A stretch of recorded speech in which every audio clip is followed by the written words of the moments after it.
And I glory here at Standard Stadium. It's the first annual CFB Full Tilt Full Time High School Football Camp. We're here with Quincy Williams, a DB instructor. Quincy, what's been going on so far? It's second day of camp. Putting the guys through a lot of agility drills, a lot of individual work, some footwork stuff, a lot of technique stuff.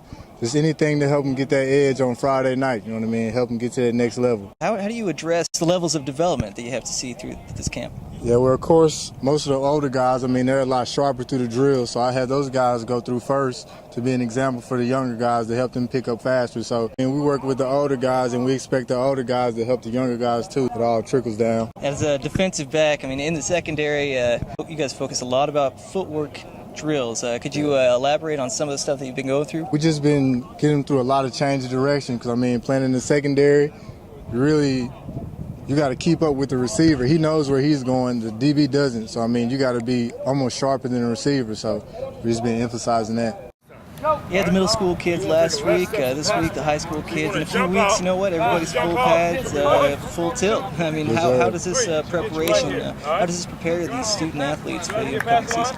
Well, everything they're doing out here is exactly what they'll be doing in a couple of weeks, going through camp, getting ready for the season.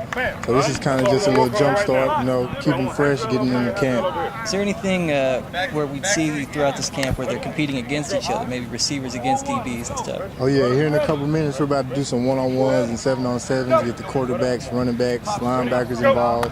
DBs, receivers, mix it up a little bit, so we'll see. Can you tell me just your direct experience with 7-on-7 versus maybe just no-pad scrimmages? How much does a defensive back have to adjust in that scenario? For a defensive back, it's almost all the same. The only difference is when you get in pads, you just have to get used to doing it in pads. But as a DB or receiver, you're always going to be running around. You got to be able to run all day. So either way, no pads, got to be able to run. You're a Smith alum, Newman Smith High School, 08. I went 05.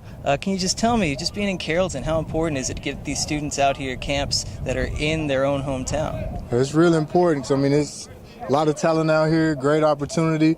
All the coaches here from the Carrollton area, we all played college football and went to the next level. Some of them had the opportunity to go to the NFL. That's all we want to do for these guys, just give them an opportunity. Great. Well, I really appreciate your time. I don't want to keep you for any more drills, but thank you very much for talking. Thank you.